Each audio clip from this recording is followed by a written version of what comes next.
Cerca Teleeuropa sul tuo Play Store o Apple Store e scarica la nostra app.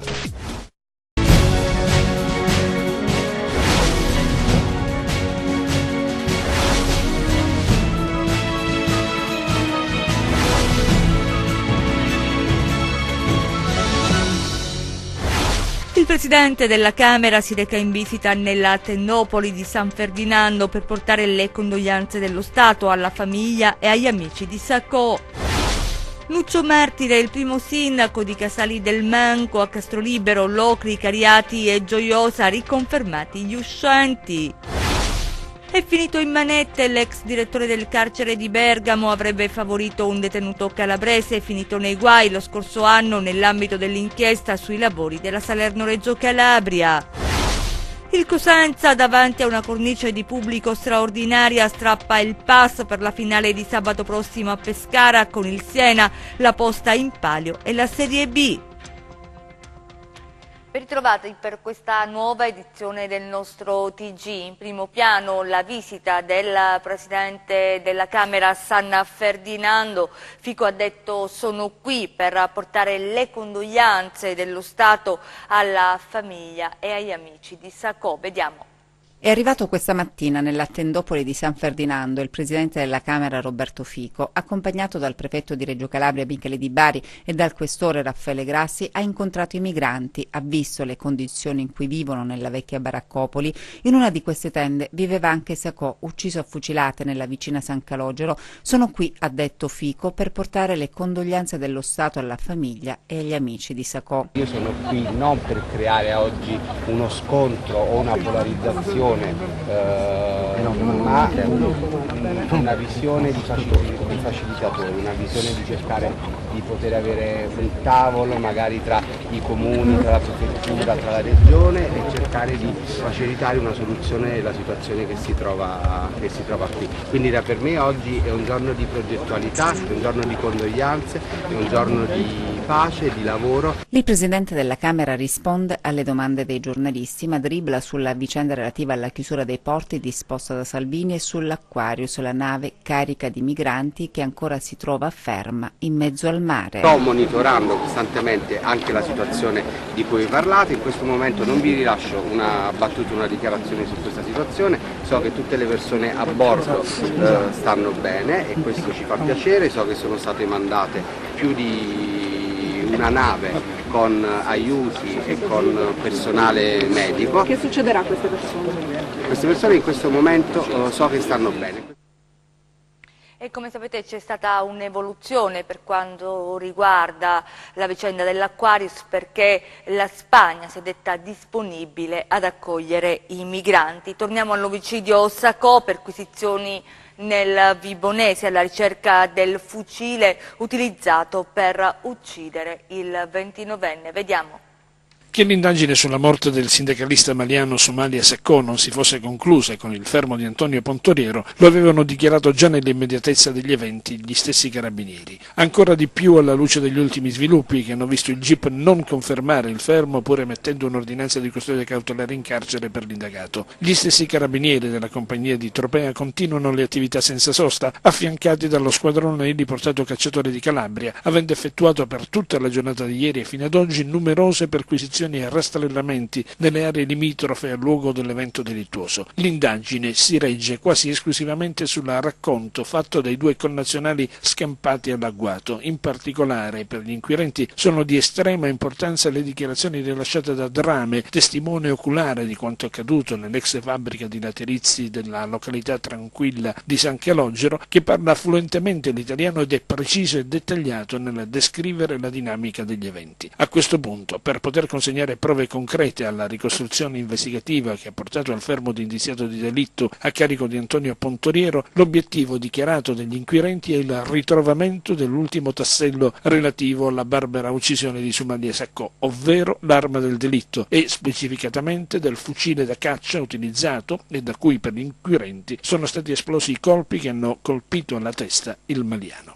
Le ricerche ancora in atto vedono come protagonisti principali proprio i cacciatori di Calabria, che possiedono l'addestramento e le competenze specifiche proprio nell'ambito della ricerca di armi e di rastrellamenti di intere porzioni di territorio, anche quelli particolarmente impervi. La pagina delle amministrative, i risultati nei comuni calabresi chiamati al voto nel Cosentino, riflettori accesi su Casali del Manco, dove i cittadini hanno votato per la prima volta sindaco e consiglio comunale, e Nuccio Martire, il primo sindaco del comune nato dalla fusione di 5 centri. Vediamo. Sono terminati gli scrutini nei 49 comuni della Calabria chiamati ad eleggere sindaco e consiglio comunale. Nessun comune supera i 15.000 abitanti, dunque non si avranno sessioni di ballottaggio. Tutti i sindaci sono stati eletti al primo turno. Nel Cosentino, riflettori accesi in particolare sulla prima volta di Casali del Manco, comune della Presila cosentina nato dalla fusione di 5 centri.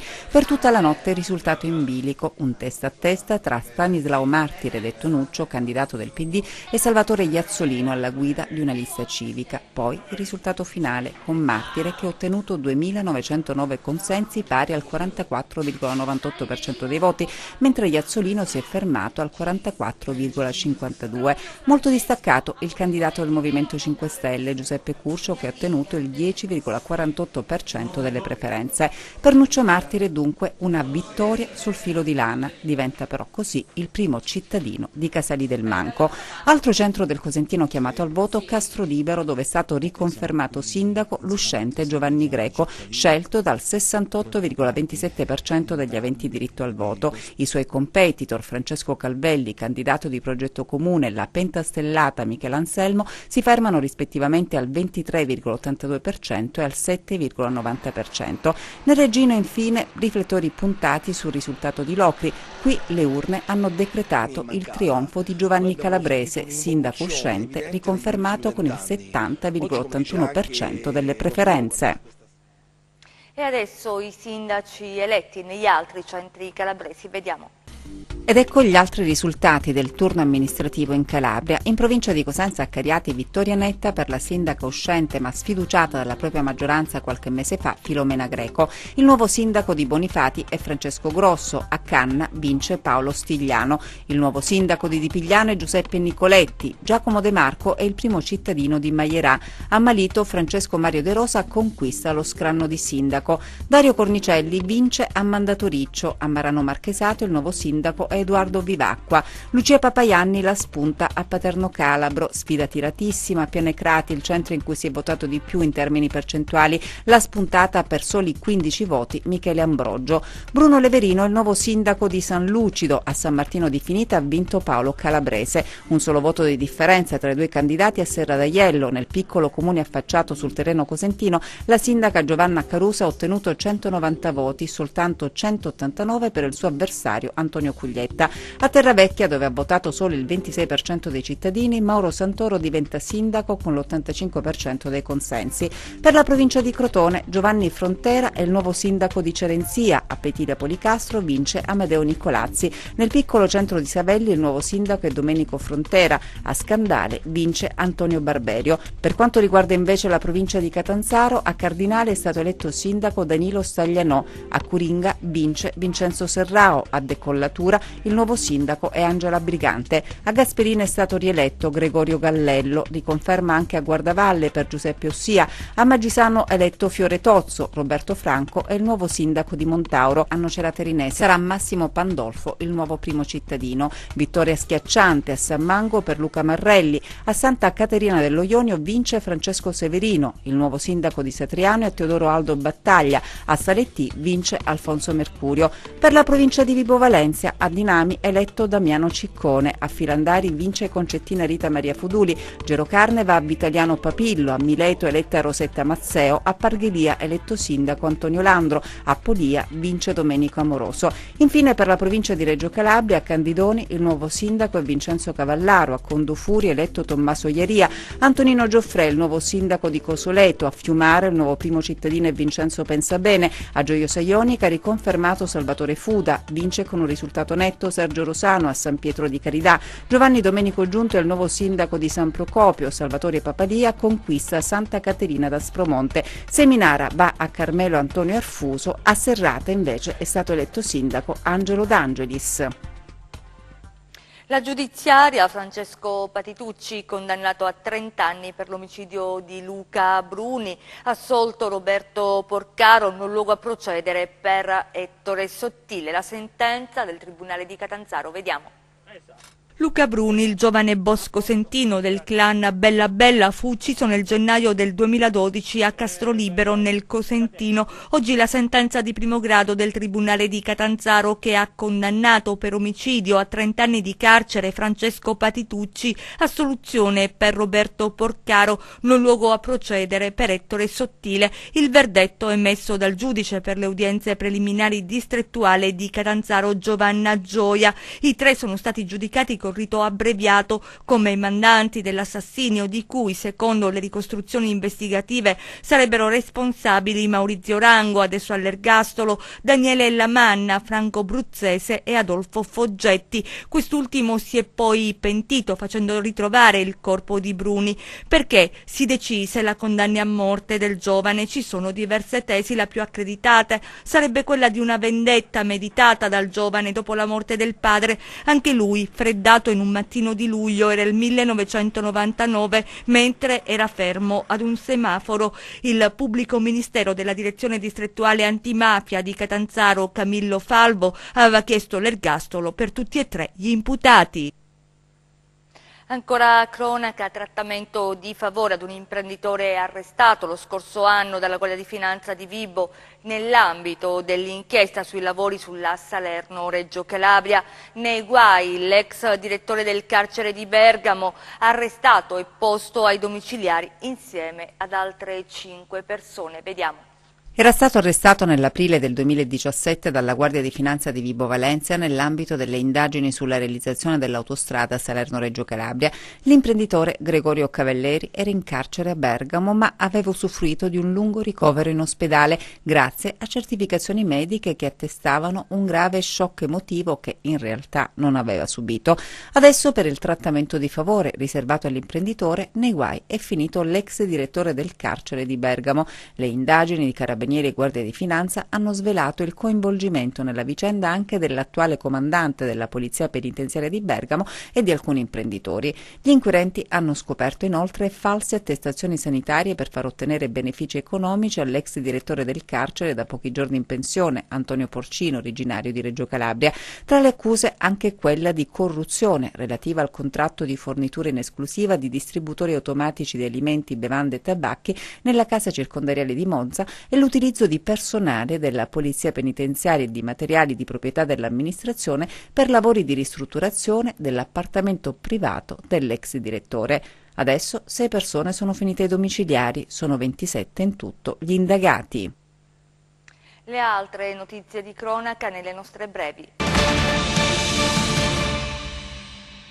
È un bambino rom di 8 anni il responsabile del lancio di sassi dal cavalcavia sulle auto in transito sulla 2 del Mediterraneo in corrispondenza del centro abitato di San Pietro Lametino. A identificarlo la polstrada della città della Piana. Il piccolo è il primogenito di una famiglia nomade che vive in condizioni di povertà e non frequenta la scuola. Prima le scenate di gelosia, poi le molestie, infine calci e pugni, vittima delle violenze una minorenne di Corigliano Rossano. Il suo aguzzino, 28 anni, è stato arrestato dai carabinieri con l'accusa di atti persecutori e lesioni personali aggravate. Le indagini, coordinate dalla Procura di Castrovillari, diretta da Eugenio Facciolla, hanno accertato quanto accaduto. L'uomo è stato portato nel carcere della città del Pollino.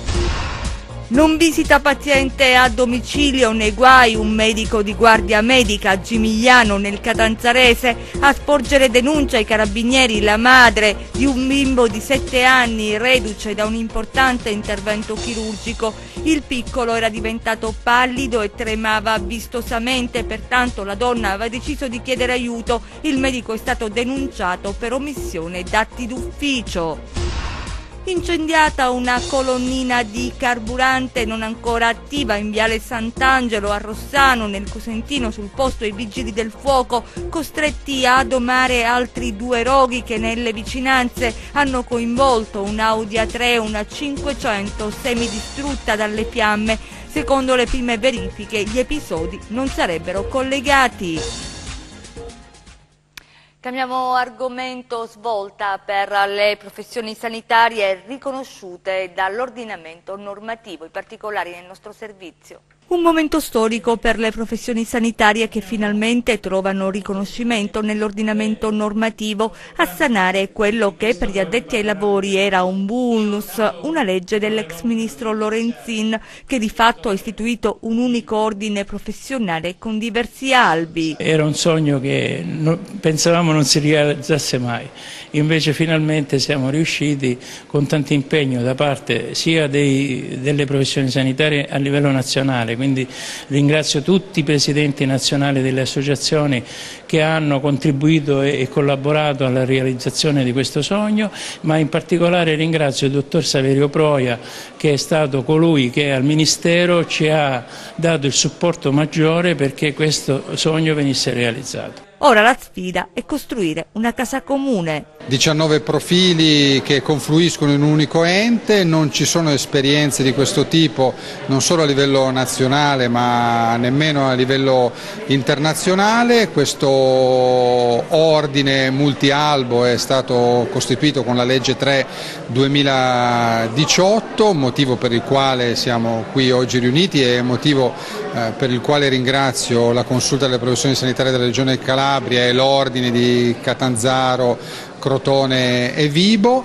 Il fatto che, come dicevo un attimo fa, non ci siano esperienze né a livello nazionale che internazionale di enti così articolati e rappresentativi di un numero così grande di professioni differenti, in questo caso professioni sanitarie, rende tutto un po' più complesso, però quello che stiamo constatando con piacere è che il contributo delle 19 professioni è sempre propositivo e pertanto facilita la costruzione di questa casa comune. Cambiamo ancora pagina. Falconara Albanese è stato inaugurato con una manifestazione il museo etnografico. Vediamo. Grande festa a Falconara Albanese per l'inaugurazione del Museo Etnografico Sorelle Manes Palazzo Ildegonda, un vero e proprio centro culturale a servizio della comunità, che avrà anche lo scopo della conservazione, la valorizzazione e la fruizione dei beni storico-archeologici del territorio. Abbiamo agognato questo momento per quasi 10 anni. Il museo nasce da questa idea, essere un input, una spinta per una ricerca più marcate della nostra identità, perché orgogliosamente dove ci troviamo, dove ci incontriamo, noi rivendichiamo questa identità, che è l'identità di un popolo, non è un folklore, questo deve essere chiaro. E però con molta leggerezza lo viviamo, perché la contaminazione sapete bene che è arrivata pure da noi, ma resistiamo, perché la lingua ancora a Falconara si parla almeno al 50%, quindi è una giornata di festa.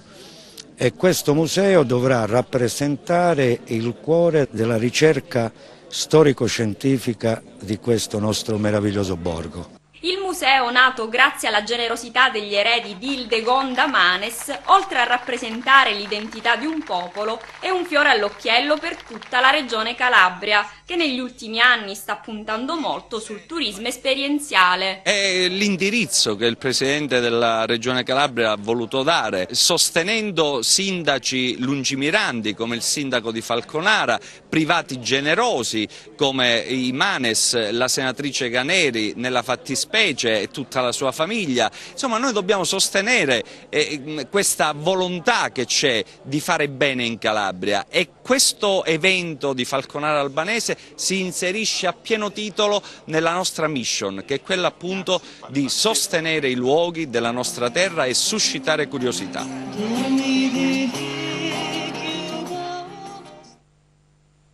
Lo sport con la notte magica del Cosenza davanti a una cornice di pubblico straordinaria strappa il pass per la finale di sabato prossimo a Pescara con il Siena, la posta in palio e la Serie B. Gianluca Pasqua.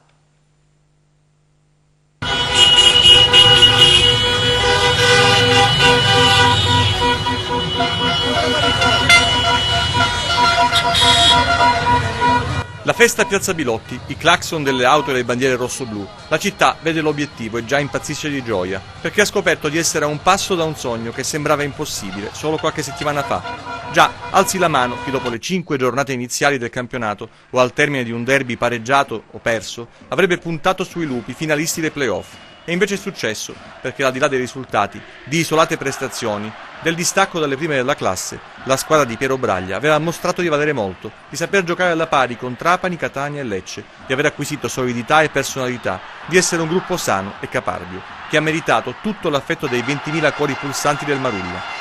Il Cosenza è in finale, nonostante tutto, nonostante una stagione vissuta sempre con il fiato sul collo e a inseguire qualcuno o qualcosa, rischiando di sprofondare nell'anonimato e giocando spesso in una cattedrale nel deserto, anzi nel fango. Dalla Sicula Leonzio e dal Sul Tirol, i rossoblù hanno saputo trascinare allo stadio una città e una provincia. Con le prestazioni, con la rabbia agonistica e con lo spirito di rivalsa ogni ostacolo è stato superato, contro ogni pronostico e oltre ogni rosea previsione.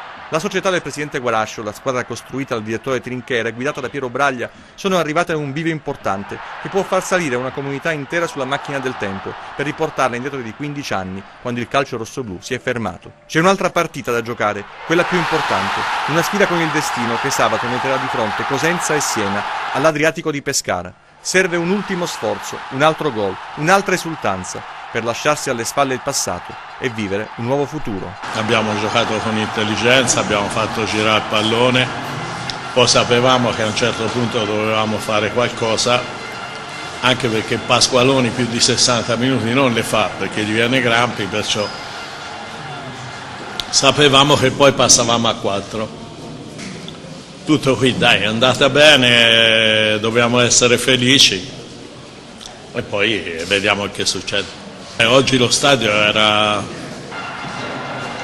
una cosa eccezionale, entrare dentro e vedere uno stadio pieno così a Cosenza, dopo che abbiamo vissuto, mi sembra una volta con 1000 rotti spettatori, mi sembra con l'Agragas, penso che di strada ne abbiamo fatta tutti insieme, che il merito è di tutti e adesso godiamoci questo momento.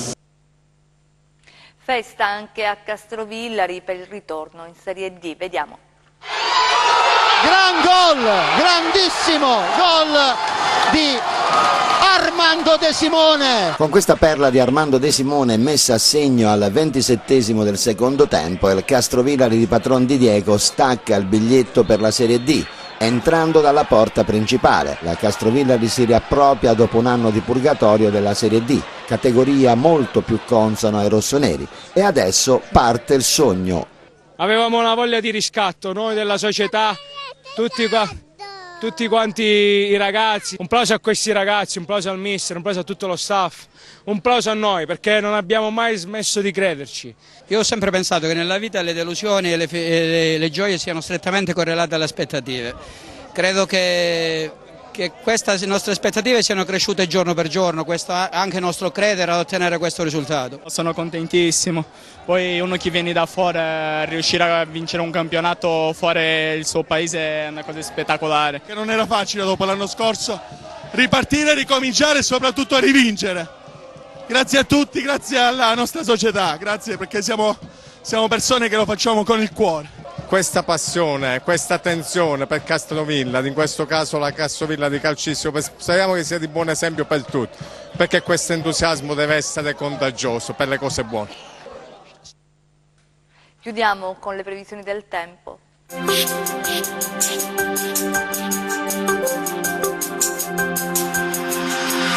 Ben ritrovati da meteoincalabria.it. Avanza dall'Africa un promontorio anticiclonico.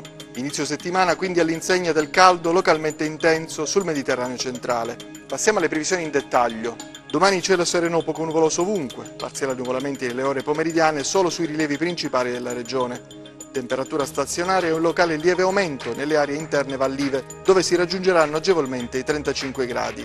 Passiamo ora al comportamento di mari e venti. Domani venti deboli, direzione variabile ovunque, con mare tra quasi calmo e poco mosso. Prima di salutarci vi ricordo il nostro sito web www.meteoincalabria.it e la nostra pagina Facebook Meteo in Calabria.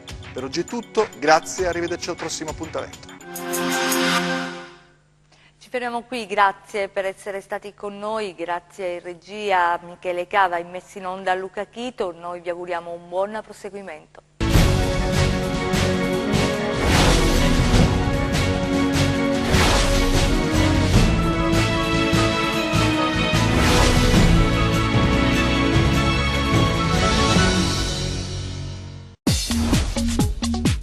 Cerca Teleeuropa sul tuo Play Store o Apple Store e scarica la nostra app.